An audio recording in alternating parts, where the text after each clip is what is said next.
Hi, this is the video with my comments on it for your paper.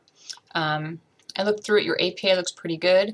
You're missing your reference page, so I don't know. I can't really give you any comments on how you would have done that. You are also a page and a half short because it's supposed to be 5 full pages of text. So I'm going to try to give you some advice on how to get your length in your paper. Let's take a look. I'm going to kind of just read through it and talk on this video while I'm reading through it. This is if you had been sitting here with me, what I'd be saying to you if you were sitting with me. So, Amy L. Friedman is an associate professor of surgery. She wrote an article arguing for the legalization,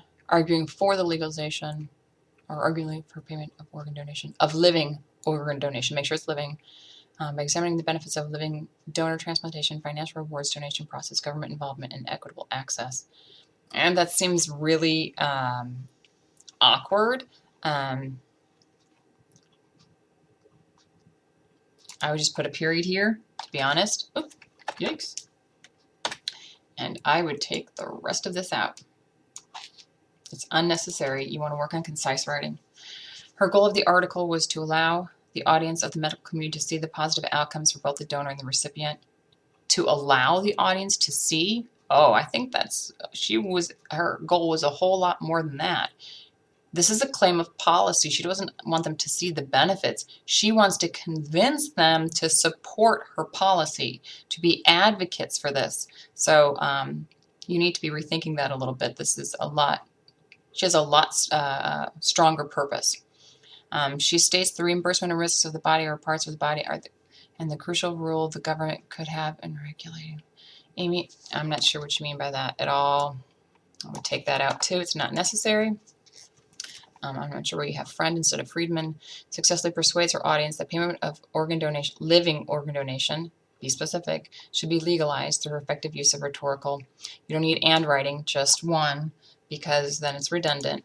And I would say Amy L. Friedman, comma, through her effective use of rhetorical strategies, comma, successfully persuades her audience that payment for living organ donation should be legalized, period. I would change that. You also need to tell me where she wrote an article, but you don't tell me what the article is, and you don't tell me where it's published. I need to have all of that information in that intro paragraph. Okay, moving on. Appeals. Freedom establishes accreditably by providing a subtle yet very well-placed list of her credentials in the first paragraph. Very good. Emma Friedman says a professor. Don't put that in italics because it's not. If it's not in italics on the page, oh, isn't it in italics on the page? I guess you'd have to look. Check and see.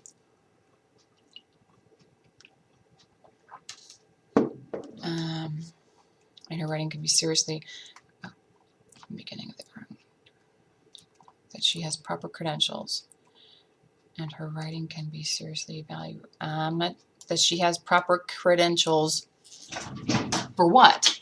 And her writing, I don't understand how her writing can be seriously evaluated. How that goes with the rest of what you're saying. You're going to need to rethink that and work on your clarity. Her knowledge of surgery and personal experience can be directly correlated with the topic because she is aware of the procedure and has evidence to back up her claims. When studies indicate possible, her statement is important because as tempting as the quick payment might be for some, there are other consequences that occur that do not. Okay, this, I have no idea why you have that under ethos. I spoke about this about ethos because she's being honest about the limited studies, etc. But how you have it on here does not fit under ethos at all and should be taken out. In her reference list, her references are from a variety of periodicals, which allow the amount of research to show how much time is spent on many articles. Efficient research, maybe sufficient research, creates a more well-rounded individual. The research doesn't create a more well-rounded individual. Well, I mean, your whole life would do that. That is more capable of compiling information to create a stronger argument. Again, this needs to come out. And how much time she spent researching. Okay, the amount of reference doesn't mean that she could have just pulled a gazillion references. She could have Googled them and pulled them. So it's not the amount, it's also you have to look and see how good her resources are, how credible they are. And then what you're missing actually in both of these paragraphs is that how and why does this, how does this affect your audience? What does it make them think? How does that help to persuade them?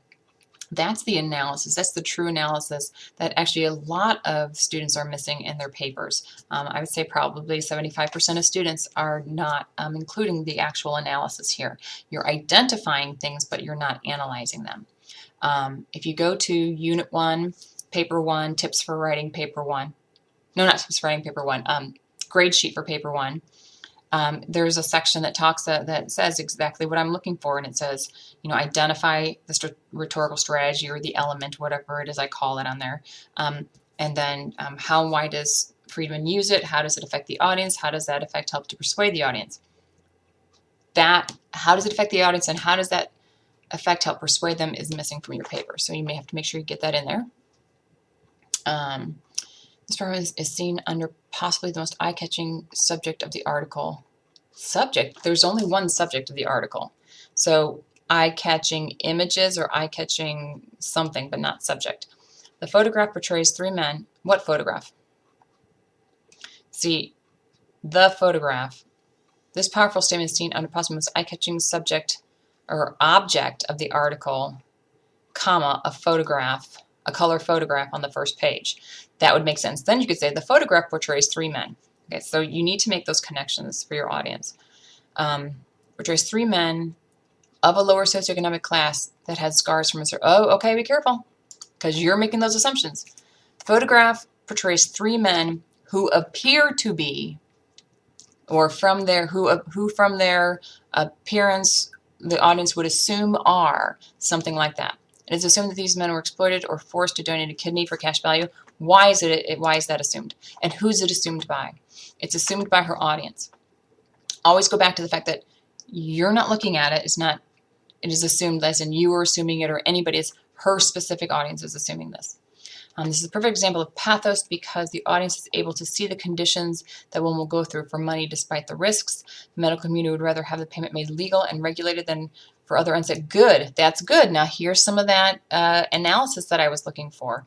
That is what needs to be in everything you do. Make sure the analysis matches what it is you're saying. You need to match that up just a little bit better. And then the next step is still missing, or the last step, which is then how does it help persuade them to do what it is they need to do. This is how they're feeling, and so I understand they would rather make it legal. And so that's pretty good. Friedman lists some tangible benefits of living donor states and states it is reasonable for distinction. Received from the donors themselves. Then she explains that donors are not the only beneficiaries in the process. Our paragraph becomes more convincing when others are involved. Okay, and what? What does that do? How does that affect her audience? How does that help to persuade them? That's going to be probably what I'm going to be asking you all the way through.